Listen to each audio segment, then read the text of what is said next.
is going on, Sooner Nation? Thank you all for tuning into another episode of the Barry and Mack Show. As always, myself, Barry, personal trainer, sports performance coach out of Tulsa, Oklahoma, and alongside me, former Sooner wide receiver, 2000 national champ, Mr. Damian Mackey. How are we doing today, D Mac?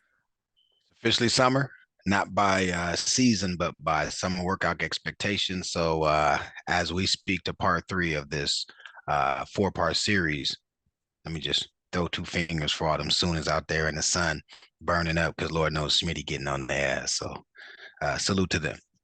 Heck yeah. And as always, want to remind everybody the Barry and Mack Show brought to you by OU Insider. Go over to ouinsider.com, grab yourself a membership, recruiting news, team news, and the like. DMAC, before we get into the summer stuff, want to bring up something that was posted on the official OU Insider X today. And this is a guy who I believe you guys have crossed paths quite a bit. You know all those guys within the program.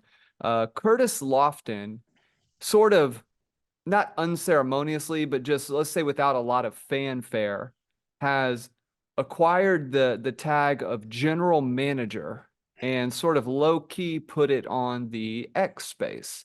And as it was posted, there was a lot of comments on, what does this mean? What type of role is this within the program? Just based on what you know about Lofton, his history, obviously a big time NFL stud, one of Venable's, prize pupils out of that era, kind of the phase from you guys into that next generation of defensive talent. He was a part of that, sort of that go between. And I want to get your take when you see a general manager title, which is new to college sports, right? We got NCAA football 25 coming out. The guys just did a great podcast on there with the gentleman who was very familiar with the game. You have them paying the players. You got all these players signing these big deals, endorsement deals, collectives, all of those things. When you see a former player have such a role as general manager, GM, what do you think that means? Maybe why wasn't there a lot of fanfare behind, hey, we've acquired and put in a new coach? What do you think about that? First things first, when you think about somebody like CeeLo, he is probably the highest commended backer for in terms of NFL, right? Pedigree. He went to the NFL and was an all-pro-esque guy, multiple Pro Bowls, the whole nine. And so, although he was that dude as the middle backer at OU, as Mike, he went on to also have that same level of success. I would even say higher to a higher degree than Teddy and Rocky and T. Marshall and Lance Mitchell, right? Some of those guys were ballyhooed guys coming out of college, but CeeLo went on the NFL level and kicked ass. Well, when you do that, you experience scenarios of negotiating contracts and dealing with your agent and how to have conversations with the organizations. And so obviously CeeLo came back, was initially a part of the that special program that BV brought. I forgot the name of it. You Soul guys know. Mission, Soul Mission. Soul Mission, Jay That's right. Norm and the rest of the crew.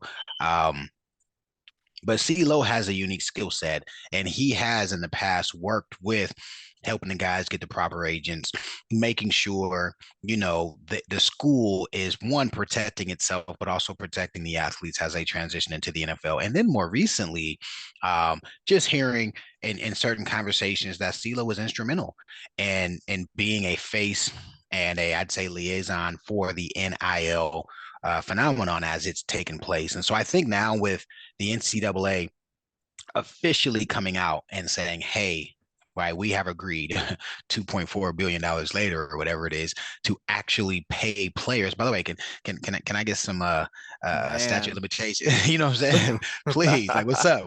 $4. I just want $4. No, I'm kidding. But I think, right, with all that coming down the pipe, it makes sense. He's been here with BV since he's gotten back. He's been instrumental in helping the guys transition from college to the NFL.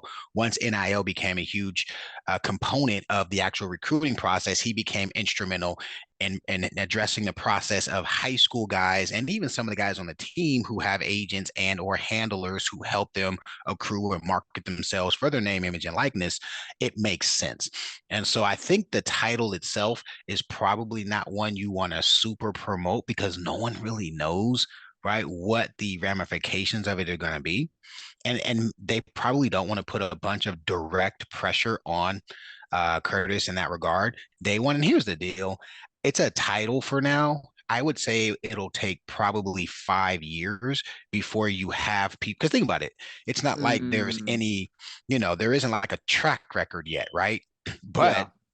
it might come to pass in the next half a decade, depending on where the road goes with this whole ordeal happening. Like GM, think about it. GM might be as important as HBC, right? Yeah.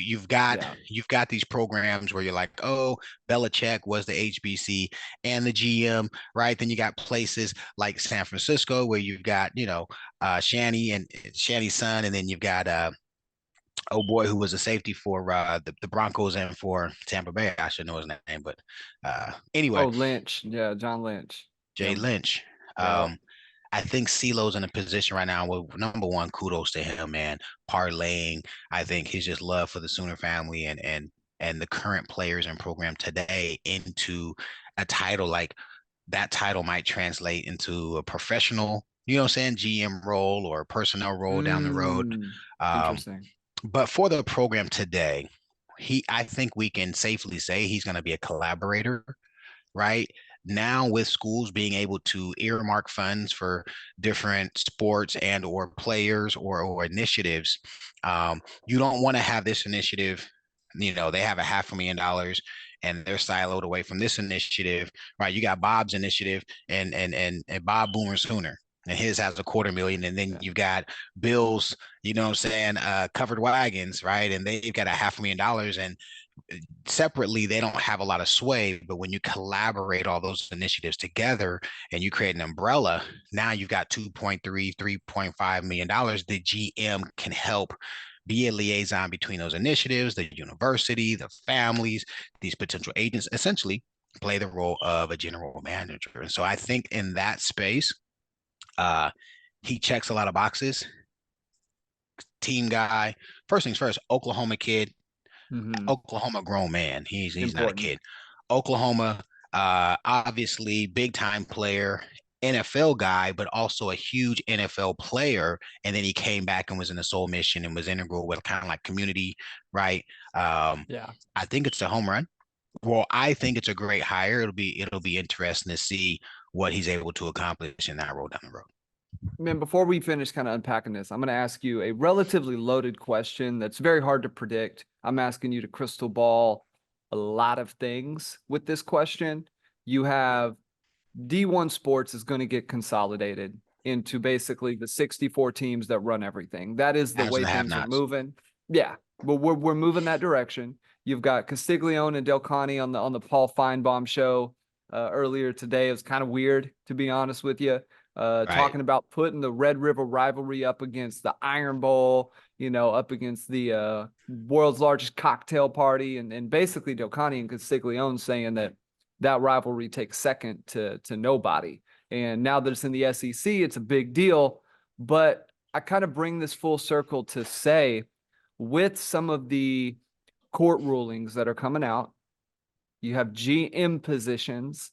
NIL is, really front and center in the recruiting process now. Even if people don't want it to be, you still want where you're going to school, your education, your academic interests. You still want that to be a valuable part. But there's a reason why Dylan Gabriel stayed in school and didn't go to the NFL, Hello. right? A pretty big reason. He's probably going to make more money playing at the University of Oregon than he will, being a practice squad guy in the pros. So On the not a clipboard. shot, just but It is what it is. I say all that to say, how many years are we away, you think? And this is probably something that'll get teased out and put into a short and made into a clip. How many years out are we from something that resembles a salary cap into a full-blown salary cap? So it's interesting. Here's what I believe. I believe language in these type of negotiations matter. And I think there's going to be a year or two where players, although the initiative says, "Hey, pay to play," right? Essentially, what's happening, the schools have lawyers and a lot of people working on their behalf to essentially manipulate the language to what they want to Mm-hmm. do. You know why the players can't yet? You know why? Why? Why? Because they don't have a union. When the players get a union, it's Man, game over. It game over. when the players get a union, as a 17-year-old kid who was a 3.8 GPA, I don't know. I think I got like a 14 something in the SATs. I was an all-state safety. I was an all-American return guy. When there's a union, oh, if you can't pay me XYZ and make sure my family has A, B, and C and one, two, three, right? I ain't going to your school. I'm gonna go to the school. Like the union is going to create structures that says if you're a 4-star all-American, that right, the union is going to advocate uh, um, blindly for the people it represents. That's what unions are designed to do. And so I think there's going to be a year or two where whatever the language is, and I haven't even read any of the documents, but I know the schools have and have teams of attorneys and the conferences have, and the whole NCAA process has. They're going to squeeze this deal out as long as they can. But you watch, Barry, 2026 at the latest there Mm, will at least be some form of union representing the players, which would create advocacy, and I would even say activism for addressing what the players want. And here's what it'll be: 100% economics. This ain't gonna yeah. be. It ain't gonna be no loyalty ties. It ain't gonna be, oh, like the Alabamas versus Central Florida. It's Texas State. If Texas State has something better for the players, you watch. Some of these universities that have been blue bloods and or old school, big time programs, if they don't catch up and play the game the way the game is going to be played in the next 5 years, you're going to see more Nebraskas. You're going to see more Colorados. Colorado was a perennial Big Eight player, a perennial Big 12 player when I was in the Big 12. They weren't Nebraska, OU, right? K State Yeah. early on, but they were. Colorado wasn't 2-10 before Dion came, or was it 1-11?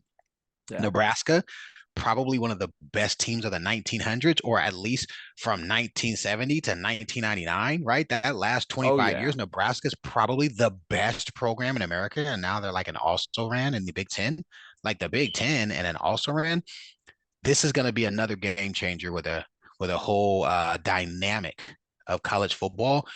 It might be in Alabama, which I don't think, or Georgia, but there's going to be a school where today they are dominating, and in a decade they're an also ran because they didn't stay up to date on this new transition. You watch, Man, put my money on that. here's what I see coming down the line.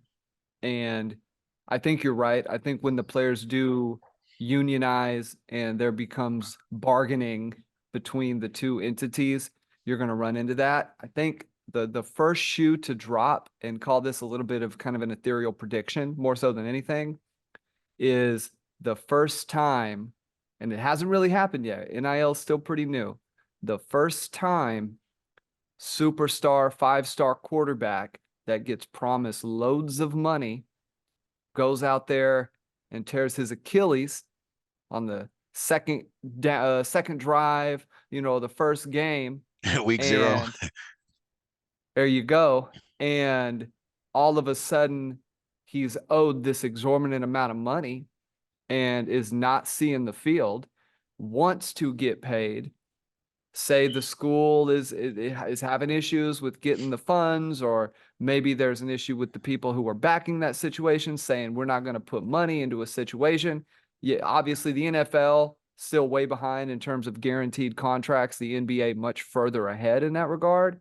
But I think there are going to be injury aspects, long-term pension, head trauma things that are thought about. And I think that, because think about how many college athletes play football versus the NFL. You have way more college players. And so obviously the money's not the same, cause, at least right now, but they still are going through significant head trauma in some cases. things where they're not able to play. They had a given value during their recruitment because the schools put a value on that. And now all of a sudden he cannot earn money in the way he was predicted to have earned money or believed his economics would turn out for himself. I think that is going to be a piece of the puzzle, especially as the NFL progresses in terms of sports science and understanding head trauma. The more we know about that, I think the more likely you're going to have some type of union. You're going to have something that protects the players, that keeps them safe. Because they're going to say, hey, if you're making all this money, why are we footing the bill for all these things? And there's going to be aspects that are going to get tedious, but not to belabor that, because I know the folks obviously want to hear stuff around the program and insight there. But part 3, summer conditioning. DMAC, when we left off, we were talking about what things look like as you progress through summer.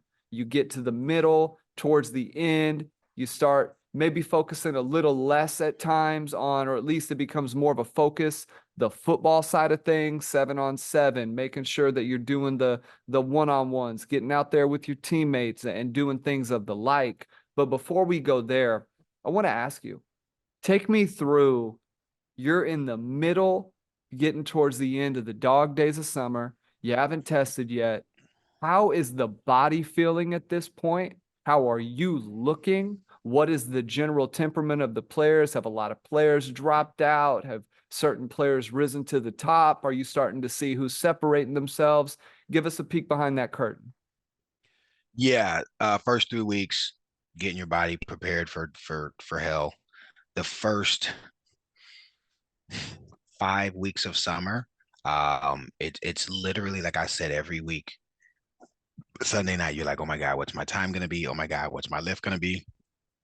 And then sometimes you're like, who's gonna be here? Some guys, listen, there are some guys who'd be like, we have a family vacation. Like, bro, this is D1 football. You're at OU. You go on some punk ass family vacation, bro, you are a 4. You know what I'm saying? Like, what? A Yeah, family? What? You're a grown ass man. You yeah. still at Disneyland with your mama at 19, bro? Like, Mm, what are we doing?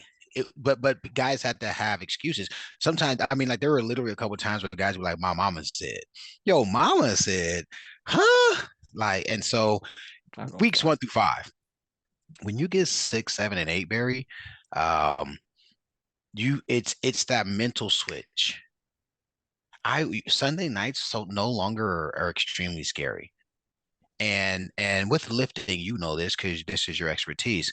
You can't go up 8 weeks in a row with lifting. The cycle is Yeah, gonna have an up, and then you're gonna have some kind of drawback, and then you're gonna go up, and you're gonna have some drawback, and then around 5 and 6 is you're gonna be lifting heavy, but you're lifting, you're doing 6 sets from 8 to 4. You're no longer yeah. doing sets of 16, sets of 12, sets of 10, 10, 8, 5. You're not doing that anymore, right? If we're lifting heavy, and we would do an upper body day and a lower body day break, upper body day, lower body day, right? We did a lot of your traditional bench, squat, clean, then your dumbbell apparatuses. We did a lot of Olympic snatch, push press, single leg squats, box jumps. We did a lot of, we did a lot of that. But as we started to get towards the end of summer, everything really started to tailor towards explosion, Mm-hmm. quickness, and really just refining things, right? Like if we were gonna do, let me give you an example with the track, a very simple one. Okay. If the first 3 weeks of the summer, we might do 10 hundreds. But that's like the easy time, right? And our time would be like, 15. 15, you gotta be moving, but it's 80%. We get to week 1, 2, and 3. That time's 13. 13 is 13 is not a jog if you gotta do it once. If you Okay. gotta do it 5 times, Yeah. 13 gets kind of hard. Try 12 of them. And if you miss one, you got to come back at 3 o'clock. If you miss Oh one, man. you got to come back at 3, right? So, you're a receiver DB, it's 13. Now, I will say this on the clock. It's not like there's a period clock at the end, at the finish line, and you know what I'm saying? At 13.01, you're off. the thing that you always had grace with is Schmidty would be 10, Yeah. 11, 12, 13. So if he saw you giving max effort, you could make it, right? I want to make sure I put that Yeah. caveat out there. But 13 is not easy. And then you get to weeks, 3, 4, and 5, you might have 1200s and have 4 at 14, 6 at 13, 2 minutes break, and then you got 2 at 12. That's hauling ass. On your 11th and 1200, you've already run 10 and you got to Yeah. run a 12. You got to haul it. It's like I said, it's a sprint. You can't hold anything back. You got to show the ugly face. It's the whole thing. If Schmitty don't think you got the ugliest face you could possibly make, the clock is going to be fast and you Hey. missed. If you Yeah. arms and legs and everything your best, the clock might be on your side and he might give you grace. Interesting. And Interesting. so, Because people listen, would say back then that there was no grace, that Schmitty that there was a little bit of understanding the team and understanding effort, and when a guy is putting out his best effort and offering that up a little bit. Barry, I got 10 DMs. This is a true story. I got 10 DMs uh, per hour episode 2 from teammates and a strength coach who, by the way, he may come on and do episode 4 with us. I'll leave that one Yeah, that would be as kind of a fun. cliffhanger for now. But one of my strength coaches who was there while I was at OU watched and heard episode 2, and we got a lot of good laughs. By the way, a lot of validation. He was like, "Damn, man, I can't believe you remembered all that." He actually told me some of the psychology around some of the things that you and I discussed, and he was explaining to me like, "Hey, man, this is why we did this, and that, and the other."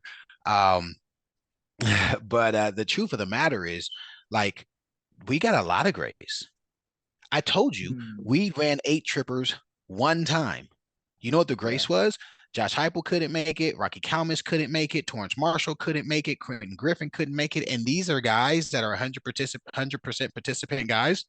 Yeah. Grace says we can't create, right, the doubt in our team that some of our best guys can't do this. We gotta trash this one. Factor. And Yeah. so 8 trippers went away, 6 trippers came back, which to me were equally as hard. But it takes me back to the original question you asked, Barry, and that's 5, 6, and 7 weeks. Um, that part is kind of over. Week 6, you wake up and you're like, okay, tomorrow we're probably gonna do ramps. If we do ramps, I'm gonna have a 34. Remember week 1, you're like, I Yeah. ran 36 and it was my fastest. Week 6, you're like, okay, we're probably gonna have 34, right? I need to make sure I do this and this and this with my body. I need to make sure I get enough sleep. Listen, summertime, and this is probably TMI, but summertime, the offerings of co-eds was not nearly the same as it Let's go. as it is Barry and Mack as show it after dark. the B&M after dark, right? So summertime is slim pickings, and but there's still pickings. Yeah. And so, whatever your company looks like when you're not practicing and doing the whole For deal, like sure. you might be like, hey, you can't come over Sunday night. You know what I'm saying? You know what I'm saying? Okay. It's Like real. we're going, yeah, seriously. By the It's way, I'm real. I'm actually being honest, right? You might Yeah. tell your company like, hey, pull up on me Monday or Tuesdays for sure. Tuesday is going down because Wednesdays are always a free day. Hmm. But you're more or at least I was, and a lot of the guys we talked to, like we were more strategic. We had gotten into a system of preparation. We kind of had our, some summers it's like don't eat before your workout, right? Like if we were the 10 o'clock group, I wouldn't eat because if I ate and I had stuff on me, I felt sluggish. I might have gas, not necessarily like, just feel not feel optimal. Oh But yeah. if you're in the 12:30 group, right, one summer you might want to eat breakfast and then, go swimming or play hoop with your boys to get a sweat in so that you've got a sweat like before you worked out. All of that Yeah. was a part of it. And when you get to week 6, 7, and 8, you have your plan. Schmidt's not going to go from a 36 to a 31. So you know what I'm saying? Like, okay, if they cut it by a second, or if they make us do one more, whatever it is, you're kind of like, I'm ready. I'm good. Let's go do it. And then the other piece is the fall off stuff falling off. My mommy wants me to go to Disneyland. That community is gone. Or you have a blow up, and I really didn't talk about this much. Like it's week 3, and this is the week where you got to go from a 36 to a 35, and you've got 2 guys who are kind of barely making it, and then there's that blow up. on a Wednesday, or not a Wednesday, on a Thursday. And Schmidty, I'm listen. I got cussed out by my strength coach, and I respected it, and it wasn't disrespect. I didn't feel disrespected as a man. I was upset because I didn't appreciate the fact that he didn't believe me or believe in Mhm. me, because I gave my best every single day. But I also had to respect that I didn't make my time. I didn't make my time. Yeah. You know what I'm saying? So I was Yeah. like, that part I can't really pass judgment on him. But there are guys who hot dog it or don't try hard or consistently miss their time or say stuff under their breath. That I don't want to call them cancer because it's not that toxic, but they're toxic. Sure. And generally, week 3, week 4, they get into it with Coach Schmidty, and Coach Schmidty kicks them out, and he says you can't come back until you do ABC. And in our minds, we're like, they're not going to do ABC, and they're gone for summer. Like they're literally not allowed to come back because it's voluntary, right? Sure. So by week 6, those guys are gone. There's no more surprise. There's no new workouts. I've never been in a Schmitty summer where week 6 he introduced something new, a lift, a run, nothing. There was never anything he did besides. I'll tell you one funny story. I think I kind of alluded to it before, but I'm going to tell the story in more details tonight. It's a pretty cool story, a unique story, actually. But that part of the guessing, the mindset, the mental, we kind of with it. So now you got your boys, right? It's Roy Lee, it's Perk, it's Wolf, it's Savo, it's Fagan. Saying Ryan Daniel. Let me give some love to some of the guys who didn't see the field a ton, but they were with us. Ryan Daniel, who's now my dentist. He's a phenomenal dentist out there in North Dallas. Hey. Um, Moses Washington. These are guys who didn't necessarily play, but they were Mhm. key integral parts of the team, and we leveraged one another. Their energy mattered. We rocking. By the way, Tim Duncan, who was our kicker, stud athlete. Tim was maybe a He second. looked like a pretty good athlete. What was that? Can you validate that? I always thought that about him. He was Bro, one of the more athletic kickers in the Stoops Riley era. I'd put Tim, if they were to do some type of heptathlete competition against Yeah. anybody, he used to murder Fergie. Like, Fergie's my guy. By the way, Mm, to this day, Fergie and I, we stay in touch, and I don't care what anybody else thinks about the guy. He's my teammate. Damn it, got mad love for him. We let's had go. a long snapper. God dang it, what was our long snapper name? He was the best in the damn team with foosball. I used to give it to him in business sometimes. But anyway, Tim Duncan could make all the quarterback times. Tim Duncan, and again, I hope I'm not throwing shade at height, but he was a better athlete than height. Yeah. Yeah, and I can see it. Tim went to school with Trent. So Trent and Tim Duncan played at I forgot the name of their high school. They won a state championship going into our freshman year at OU. But Tim was a whatever receiver or whatever the hell. I don't know what he played. But TD, when in shape in summertime, Yeah. respect. We used to be like, Okay. TD can go get it. That's cool, man. So I'm gonna ask you two things. That with sort of what you brought up, and then something we obviously have on the docket here tonight. You talked about the lifts, the rep ranges, and for those little behind the curtain, by the time you're hitting the back end of a cycle of a strength program, your goal is how much power can you express with a given rep. You're trying to move heavy weight fast. That's how you get more explosive. And I want to take this DMAC into test day and you guys running in a given summer. What do you think for you personally was one of your biggest athletic jumps? What attribute in a given summer while you were at Oklahoma? It could be any of those summers, right? Preferably one with Schmidty. But what summer do you feel there was an attribute that saw the most gain or at least significant gain? And then take us a little bit behind the test day curtain, and then we'll go into the 7-on-7 stuff. But let's keep it in the strength and conditioning vein for a little bit longer.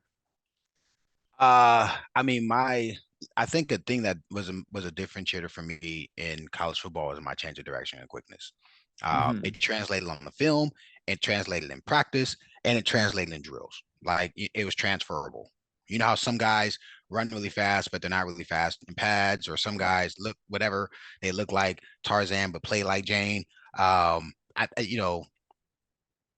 biggest asset was my mind. I was Sure. probably one of the smartest guys on the field, but my biggest physical attribute was my quickness. And so coming off a knee, I tore my ACL, MCL, PCL. Salute to Coach Blake. He honored my scholarship.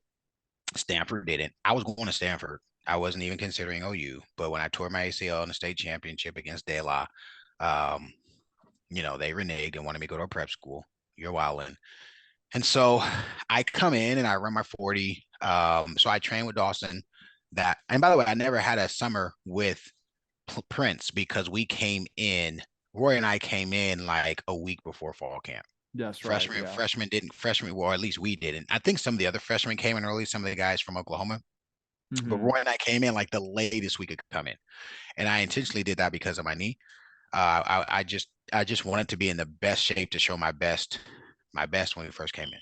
So my first summer with Schmidty, and my first summer with Schmidty um, was good. But when we did our off-season workouts, at the end of off-season, we run our 40s. I ran a 4.61. Uh, I guess it was Schmidty. It had to be so it had to be after my red shirt. I guess it was because I never ran a 40 Okay. with Prince. So I ran a 4.61. Okay. Um, my first winter, after my first winter with Schmidty. Oh, so maybe that was before this season. I'm sorry, that was before the season. Yeah, yeah, yeah, Okay. yeah, yeah. Does that make sense? Yeah. Blake Yeah. gets fired. Bob comes in. When Bob comes in, we have a summer. Yeah. Is that right? Did When Bob? Bob comes in, you got the winner with Schmidt, Yeah, yeah, yeah, yeah, yeah. I'm and sorry. then And the the season summer, ended. The season and ended. then that Yes. summer. Okay. Okay. Now it makes perfect sense to me. Yes, it is. So Blake gets fired. Bob comes in. It's winter, and I am 8 months out of being on campus. I've been on campus for 8 months, right? Yeah. Or 6 months, whatever it is. I run a 40. Okay, that makes sense. I run a 40 before I ever play. I ran a 4.61. By the way, Ante Jones like, damn, D Mac, you look like you was running fast. Well, the clock said 4.61. So I go, and then I think I jumped 34 and a half. If I was to guess my times, because they disappointed me. I was a 36 and a half vert out of high school. I was a Uh-huh. 4.45 electric. We ran at the Stanford whatever rivals or whatever there was, they had a deal, and I ran 4.45 going into my senior year in the 40. I was a 10.8 100-meter guy as a junior. And then I get hurt, and then I run my 40 at OU. I do 4.61. My vert was a 34, maybe a 34 exactly. My 5.10.5 was still below 4. I was probably like a Yeah. 3.98, 3.99. My L drill was like I had never run it. L drill was not something we did in high school. I think I got like a 7.2 just because I didn't really understand it. Really got much better at that. And so my biggest jump was that off season to my next. Yeah, Ah, gotcha. 36-inch Gotcha. vert. Okay. I mean, I was a 3.71, 3.74, 5.10.5 guy. Man. I forgot who the scout. So the scouts come. So the scouts will come for pro day for the guys who are going to the league. The scouts will stay. Or they, I don't know if they still do, but I think his name was Alonzo Highsmith. He was a running back or something for like the Houston Oilers back when they were the Oilers. Well, he was a scout for the Packers, and he was making fun of me. I guess Coach Schmidty will like, hey, these are some of the guys that are coming up. Like they tell you, like Right. some of the guys that are coming up through the ranks, and he was kind of like trying to test me. And so I ran my 40, and they all have their own clocks. He got me at a 4.51. Some people got me at a 4.49, whatever it was. But and I was a second to slowest receiver. By the way, Josh Norman ran 4.49 for pros on pro day. Josh could run. Jay Norm. Yeah. Um, but 5.10.5. And he I heard you soft. Da, da, da, da. I said, come watch me run the 20-yard shuttle. Come watch that. And I mean, I killed it. And I'm Oh just two man. steps, Yeah. Yeah. three Yeah. steps, two steps. I didn't waste a step. I knew how to run it, Yeah. and I was quick. That's a technique Three throw. seven Yeah. Yeah. something something something. So he was like, damn. He wrote my name down. So I felt really good. Like, okay, this is good. But that I attribute that to summer, because Mm-hmm. summer is where you really off season. You don't do a ton of like specialized stretching or like I used to get we had a masseuse, and every Wednesday, like she, they listen, they're doing the ultrasound and the stuff because my knee and my hamstrings because of my knee injury, Yeah. they're on top of it, Barry. Like they're on top of it. I had someone who was telling me what to eat. I had a special regimen of things I was supposed to drink after weight room, things I was supposed to drink at home. I had access to a masseuse. She probably massaged 10 guys on the team. Roy Lee used to have to get massages. Jay Hunt had to get massages. I was one of the worst because my hamstrings were so bad. And so all of that was in place. I mean, dude, we'd go on the huff and you Barry dunking was just like we jump. It feel like Super Mario Brothers. You know how There you you play Super go. Mario and you use, Yeah. Mario kind of just jumps and Bye-bye. glides, and then Luigi, like that's how you feel in summertime. You're like, oh my That's sick. God. Yeah. And so I'd say that was probably just how you feel. And then Sure. for me, that summer, um, it really prepped me to be back at like a D1 guy. I felt like, okay, I can Mm, run by DBs. And then sure. going into that summer, like my freshman year, guys could big boy me. They could, after my sophomore year, you couldn't just like punk me no more. You know what I'm saying? Ain't no punking me, bro. Yeah. Like that's not an option. And I'd say that summer really did that running test. Did I answer that question correctly? Yeah, I don't know man, if I that did. was fascinating. Yeah, I just wanted to know, and I think the fans are always interested. When a player goes into an off season and maybe he's not incredibly fast coming in, or maybe he's a guy where the speed was a little suspect. There's been DBs come in where it's like that, where you don't really know. Then all of a sudden out of camp, you hear a guy's a 4.3 guy, and you're kind of surprised. Like, well, what was that? Right? Was that the development that needed to happen? Was that him just needing to get stronger based on where he's at with his like anthropometrics, with like just his Yeah. overall weight and his all of his features? What causes that? And I think fans find that stuff extremely interesting because they want to know who and why a player is succeeding, and also why are they now seeing the field, which does sort of take us to test day and Yeah. testing, and how that plays out for you guys. Yeah. I will say this before we jump there. Mark Clayton, um, I would probably even say Roy. Like Mark, and I know those are like cliche names, and obviously those are two of my closest guy friends on the team. But Mark Clayton was not a D1 guy when he got to OU. Mark Clayton was a guy when he tore his pec, we thought he'd never come back. And whatever episode that was, episode 10 or 11, when he came on our show and told his story, right? Like Mark, I never knew that he was not gonna planning on coming back. He was in Oklahoma City, and then his Hmm. dad called and his mom called, and he came back, which is thank God he did, right? But then Roy too. And again, Roy was a 10-8. Roy ran 10.89 as a senior in high school, which is crazy because he was 30 pounds heavier than me. Um, but Roy was so uber talented in high school and then got to the college level and was good enough to be a good D1 player with just talent. Coach Schmidty, and a lot of it was Coach Ed too, because Coach Ed worked a lot more with the defensive guys than he did with the offensive Hmm. guys. Those guys made, like, Roy was the Terminator, um, the 2001 season. He was probably top 10 athlete in college football 2001. I just can't express or explain how explosive he was, how instinctual he was, how physical he was, and just a game wrecker. And Yeah. he did it with his natural God given ability, but he also was just like I never saw Roy chiseled except for 2001. And then about his first 2 or 3 years in the league, he kept that body before he got his kind of grown man body. And then he kind of put on a little bit of grown man weight. But to see his development, because mine was an injury. I was a Yeah. top. I was a 47-foot triple jumper in high school. I was the fastest kid in the city since middle school. I was a good athlete for sure. My injury deterred me, and then it took a year and a half to get it back. Roy in high school, he was never the fastest. Roy was he was the best football player for sure, but the athlete, and I know it. People were like, "Oh, whatever." No, the transformation that his body went through was amazing. Okay, so let's park that test day. Um, I'm going to talk about '99 because after 99, we understood how to do it. And it was kind of like a fraternity of teaching others how to do it because Coach Schmidty never changed it. And we appreciated that. He changed the time, but it didn't matter.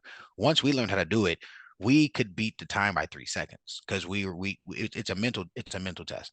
So our test, our running test every year at OU was the 300-yard shuttle. And I actually set it backwards Okay. on Tuesday's call. The 300-yard shuttle was 60 yards 5 times. It wasn't 50 yards 6 times. We had to go 60 yards and we had to do 5 trips. All right. And our first year, the receiver DB time was 45 and it was only 2. The caveat was the running test was you had to make your time twice and you only got 35. Wait. You got a minute rest. So I don't think so. I think we got 30 seconds rest. And I could be wrong, and I'll ask coach, but I'm pretty sure we had to give it a Wow. 45, and Okay. then you have 30 seconds rest. And while the other group is finishing up, you have to go into your second. And then after your second one, you're done. Like that was pretty much it. Um, in 99, half the team didn't make it. And in Man. 99, and by the way, all stopwatch. So Yeah. you went like 8 guys at a time. Every player had a strength coach on both sides. We had to do right hand or left hand. So you could choose right or left, but you had to do all with the same hand. And there was a coach on each side. And so, and I feel like even the coaches were back. I think the coaches were back. So like for us, it would be like Coach Bird, the strength coach, and it would be Coach Spurrier, right? And they would be at Okay. our line, and you'd have to touch the right hand on every line or touch the left hand on every line. It was a spectacle. So like the um the coaches would be out there. I don't know why, but like recruits would be out there. Obviously, the rest of the team would be out there, right? And it would be like offense would go in the morning, defense would go in the afternoon, but we had to go to both. So, like, even if I was on, let's say it's offense's turn, so I actually understand that psychology, right? So if it's just offense, like D Straight, Book, Roy Lee, Mike T, they were like, come on, like your Yeah. teammates were cheering you on because it's just you. It's not like when we're running even just a typical off season or summer workout, there might be 14 receivers because it's the Scally guys plus top 2 or 3 preferred guys who've earned it, and then it'd be the DBs. So if we're running 4 trippers, there's 30 of us running. But when you do your running test, there's like 4 other people, and they're like 30 yards away from you. You know what I'm saying? 20 yards away from you. So like you can't feel them. It's kind of like it's just you. And Man. the first one, here's the crazy part. Everybody made the first one, even people who didn't come. So, oh, by the way, the Disneyland community, they have to come. Does that make sense? The guy who went to Disney week 5, and then Schmitty's like, "Yo, dude, if you go to Disney, just meet us Oh, at the you running test. gotta be You there. you have to do the running test." Got The it. guys who just my freshman year, Brandon Daniels never came. And Brandon Daniels is the craziest. In fact, I'm gonna tell that story next week. I'm not gonna go into that Okay. yet. Okay. Okay. I'm gonna tell an amazing Brandon Daniels story because it's more about going into fall camp than it is a running test. But Brandon Sure. Daniels, he came on the running test and he made the first one. Um, the flunkies made the first one. The first one's easy to Yeah. make your time, but after just 30 seconds doing it again and 5 trippers, and it's a sprint. You can't like coast. Yeah. That second one, oh man, you half the team. And it was so weird because the first one looked amazing. They'd finish through 30 or 43, 44. Boom, they'd make it through at 44. And by the way, there was no slow clock. It was a stopwatch. So there wasn't like the grace. There's no grace. The clock is the clock, and they hit you when you cross the line. In fact, I don't even think they told you your time. I think you just had to run. In fact, Just in gotta fact, I make it. know there Yeah. wasn't because it's on you. So if there's 5 of us going, the clock start. It's like a 40. The clock Yeah. starts when you go. So the person over here may have gone 2 seconds before you went. You weren't comfortable, and then you went. So it's just a clock. So you're just running, and you can't really hear your time, right? Thank God we echo Spurrier. I'll tell you why. But um, those guys would make the first one, Barry. They'd make. I don't Man. think anybody missed the first one, but that second one, oh, I used to feel so bad. because I don't know, you might know better than me, Yeah. but because of the short in term of the Yeah. break, and then it's the COD thing. It's the thing I talked about with six trippers. It hurts so much when you're starting to get tired and you got to reach for that line again. And then you got two more lines to touch. I mean, you That lactic lose acid is a seconds. bitch. Yeah, man, you lose seconds not exploding and exploding out. Yeah. And I don't remember names, so I'm not going to throw names out there, but I know half the team didn't make it. I know I made my average, so it's an average, but you Yeah. have to make both under your time, and then you get an Okay. average. So my average was like 44.7, and I was so exhausted that like like it hurt. Like, and I'm like, how does this hurt? We ran six trippers, we ran gassers, we ran hundreds, we ran ramps. You know what I mean? I'm like, why it Yeah. felt different, but it was like a game day. They made it like a Mhm. game day environment and your adrenaline's rushing and all that good stuff. And so our running test, 99. If you didn't make the running test, you had to run after every practice after conditioning. So in fall camp, we would we would lift after one practice and then we would condition after one practice. Okay. We wouldn't condition both. The flunkies is what they were called. They had to run and watch. So like let's say you made it, and I made it every year. I never missed.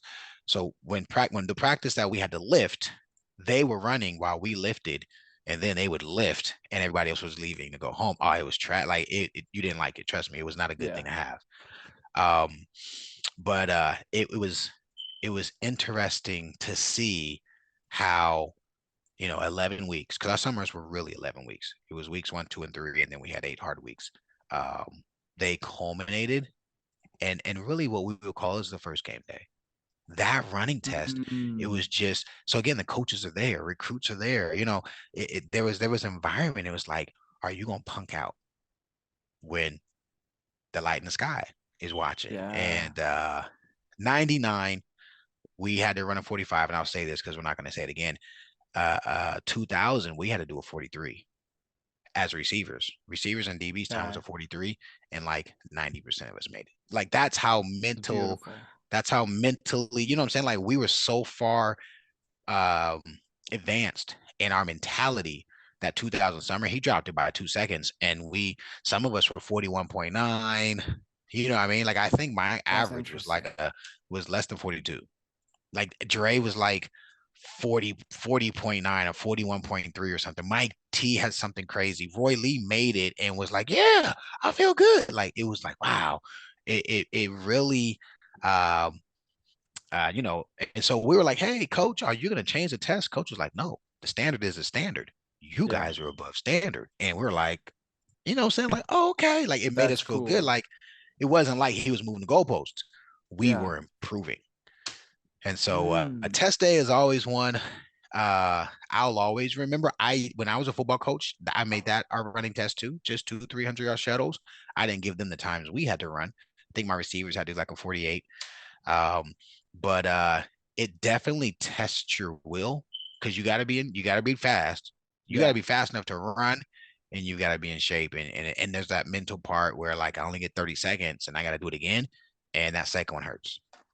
Well, and and that's the aspect of being able to give it your all when the game is on the line and you're tired. Like that is what you're testing. You're testing, are you, when you're needed, when the chips are down, when you're fully gassed, who are going to be the guys that make it? And that's an easy metric to say, if you can handle this, you can handle a, 3 to 10 second play where things are going on around you and you've got to run as fast as you can. It is interesting. You talk about the change from 99 to 2000 in the mentality and the ability, the capability of the team. And that's something I think that coaches kind of allude to in press conferences when they're talking about why they feel a certain group is better, why they feel that they're maybe further along. That was the difference, I thought, to kind of bring it full circle to current day.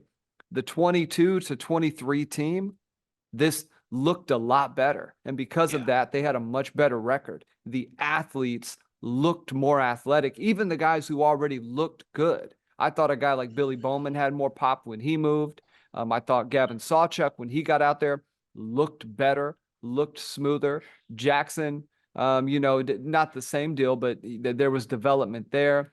Dylan, I thought, Yep. Dylan in 22 to Yep. Dylan in 23, to me was, I know we've belabored the Dylan points on here, but athletically, he was a better player. He looked smoother when he was running, More looked more explosive for sure. explosive. I don't More zip. know the drive where he has that running play kind of up the seam against Texas that gets that drive started. I want to say it was like second and long, third and long, and he's Yep. able to scrap. I don't know if he does that in 22. 23, he's able to get it done.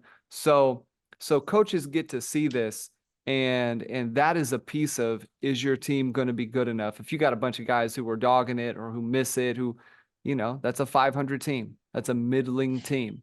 Very, very likely. Like you guys went 7-5 in 7-5. 99, 7-5. 7-5. So in Mm. 2022, there was probably a lot of guys that first, off season with Schmidty who probably were not up to the standard, very similarly to the 99 to 2000 change. Before we get out of here today, DMAC, because we brought up the 7-on-7, and that's going to be in our final part where we really talk football. Give the fans a little peek behind the curtain and sort of set the table for this next episode. And what I mean by that is, how is stuff like that decided? In other words, how do they decide which DBs are going out there with which guys? Well, which receivers are going with which quarterback? Which quarterback is sort of leading the pack, right? What guys are involved? Who's not? Who are players who you're like, nope, you're not coming, or yes, we know you're a youngster, but we want you out there. Set the table for what that looks like for fans who may not get that peek behind the old crimson curtain. I'll tell you this. I'm gonna try to keep this short and sweet because you gotta remind me, Barry. Yeah, Like text me. Like, I'm and gonna matter of write fact, it down. we're gonna record the second half tomorrow. So Yeah, yeah, just yeah. We're right on to it. here's the deal. So coaches will post a depth chart um after spring. Okay. And like I said, both of my years, for me, I never really had a lot of anxiety around it because I performed well enough my freshman spring to know I was a 1A. Like I knew I Yeah. was the second two and I was splitting reps with JJ, right? So whatever they were doing, I was invited.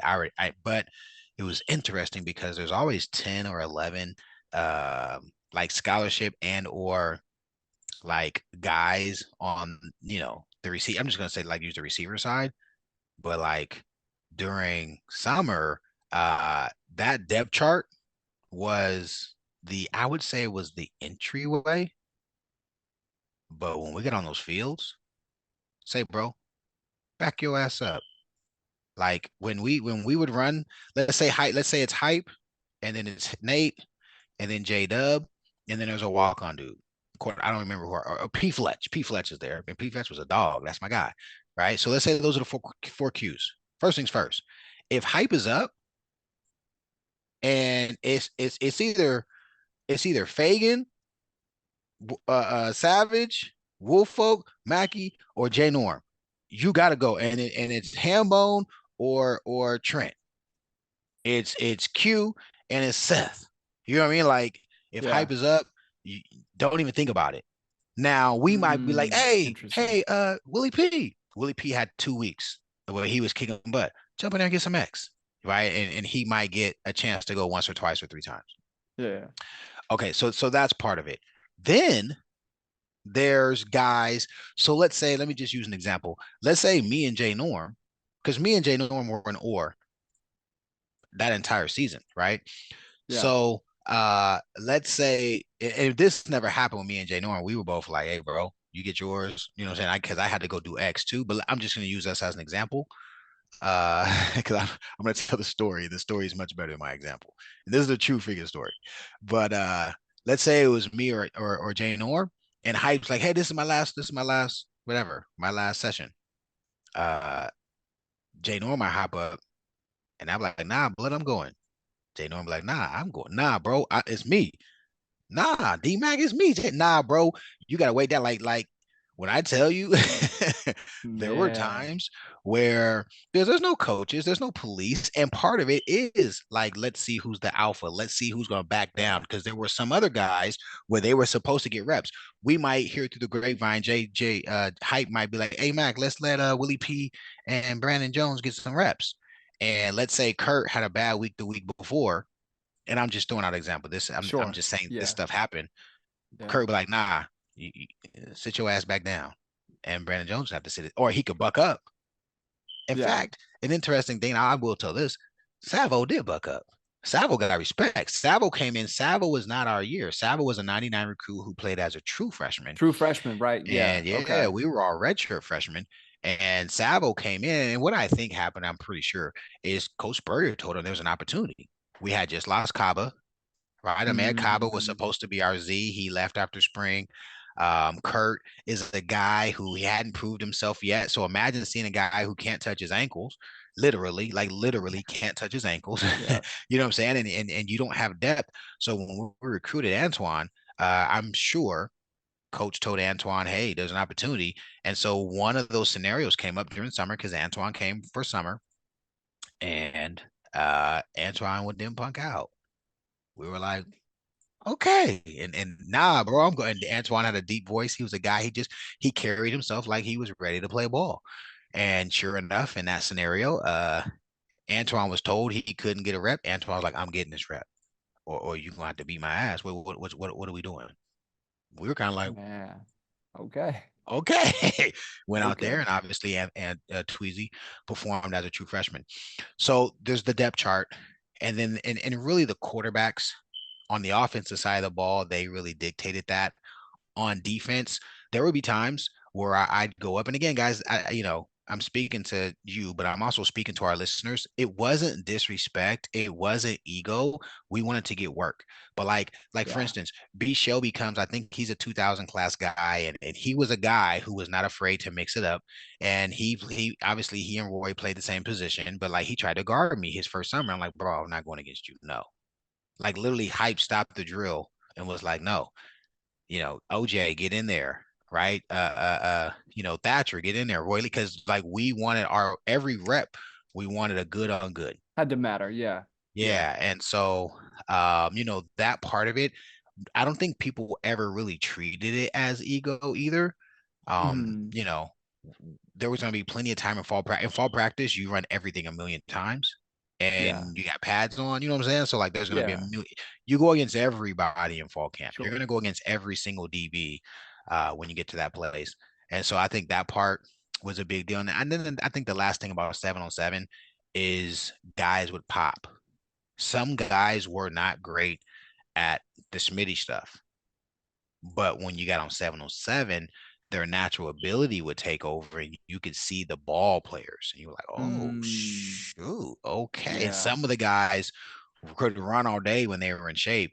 And then they got mixed and whooped when we got to 7-on-7. And so I think that's the last thing. And again, on tomorrow when we do the second half of this, I'll go into more details and Yeah, man. stories about that stuff because there were some just really cool things to see. Yeah. Summer brought out the best in a lot of guys. Summer brought out I'm not gonna say the B word, but the punk in others. Sure. And you're right. Yeah, I actually think you're 100% correct. 99, we were just trying to make it. 2000, we had cohesion. We had competition. We were very coachable. We were very assertive. We were very urgent. You know what I'm saying? And I Yeah. told you, Trent and I were walking one day and like, dude, if we don't win the natty, this ain't worth it. We hadn't won a natty since 85, and we were a 7-5 team the year before. It's a true Man. story. Man. Yeah, I think the fans are going to be really fascinated to hear about some of the players who were involved in those things. And it's always interesting hearing what goes on versus what translates to a game day, right? The players have known for a while that, Dion Burks is an absolute dog based on what he had done when people weren't watching, when the TVs Yep. weren't there. Yep. They've known that now he's introduced to the fans. You guys know who a guy is before he steps on the field and before it's televised on a Saturday. So I think it's going to be interesting to see that. And as we said, we're going to be recording that tomorrow. Not sure what day this will get released, as well as part 4. But in the meantime, if you guys have any questions, any specifics you want to ask, go over to the Twitter at Barry and Mack SHW or DMac at DMac13 on X. And then find me at letter BWISE Fitness at BWise Fitness. And we're on the Instagram. I'll give Damien's real quick. Dame that dude. Find me, same thing, at BWise Fitness at letter BWISE Fitness. As always, the Barry and Mack Show brought to you by OUinsider.com. Go over there, give them a subscribe. Make sure you join the site. Interact on the forum. That forum is buzzing right now. There's a lot of good conversation and happen over there. A lot of good insight from different people who know ball, from fans who have been longtime fans for, many, many years. They've been a part of that site. I met a gentleman the other day in person who's been on that site for a very long time, and just really cool to see all the interactions that we've been getting. D-Mac, before we get out of here, any parting words as we close the show? Number one, shout out to Sooner Ball Talk. That's my OGs, big bros and sisters. We got a Facebook group. They be smacking over there. I want to show some love to those guys. Shout out to my boy. This is one of my brokers in business. This is his clothing brand, Unemployable. I like that. I He's was an going to ask entrepreneur about making that. money. um, this always brings back memories for me, but I honestly am excited to talk about the current team. I love the makeup of what the team we have, and it's going to be fun to talk X's and O's and strategy and such as it relates to Seth's offense versus what Levy did, looking at what the D line is going to be looking like 3 years in with Bates and Co. getting things together. And then always, man, just an attitude of gratitude. Guys, we Yeah. listen to feedback. We got some feedback, and we're paying attention, and we're wanting to do, like I said, the best that we do. Super grateful for you guys and all the things that you guys supporting us, and we ain't stopping. You know what I'm saying? I'm looking No. forward to doing some fun things this season. I'm looking forward to our. I I'm an old ass man. I got white in my beard. Yeah, that's facts. But can none of y'all mother suckers take away the fact that I want an Addy, like at Oklahoma. I'm a Sooner, and until I die, we did that damn thing. It's Yeah. time to do it again. It's time to do it again. It's time for our guys to get back to the top of the mountain. It's time for our guys to have one of those dominating seasons. I thought last year could be it. Things didn't work our way. I think we addressed a lot of our concerns as a program. I think we really fixed some of our NIL issues that were splintering Mm, the program the first couple of years through the cycles, and we've yeah. got athletes. So this old man's gonna finish up this 4-part series with my bro Barry, but we are definitely gonna be deep diving into the 2024 season, the SEC welcome as we blow their doors and let them know how we roll here in the Yeah, American man. Dream. The Barry and Mac show need a SEC patch over here. We got to figure something out. Ah, Yes, absolutely. Going to be exciting football talk, exciting recruiting talk. As recruiting gets kind of into the thick of things, you're going to be having all these events coming up. And obviously, during the season, we're paying attention leading up to that early signing day. And we'll be talking about that. Last outing last season, me and D-Mac did this. We talked a bunch about the guys OU brought in, and we were right on quite a few guys. Just yep, saying. Just saying, facts. a lot of guys who we predicted would be good players, and I got a few of them out there. That DN transfer, Caden, I think he's going to be really good. We've said a lot of things about the linebacking core, so be looking out. Interact with us over there on OUinsider.com. Thank you all for tuning in today, and we will see you soon.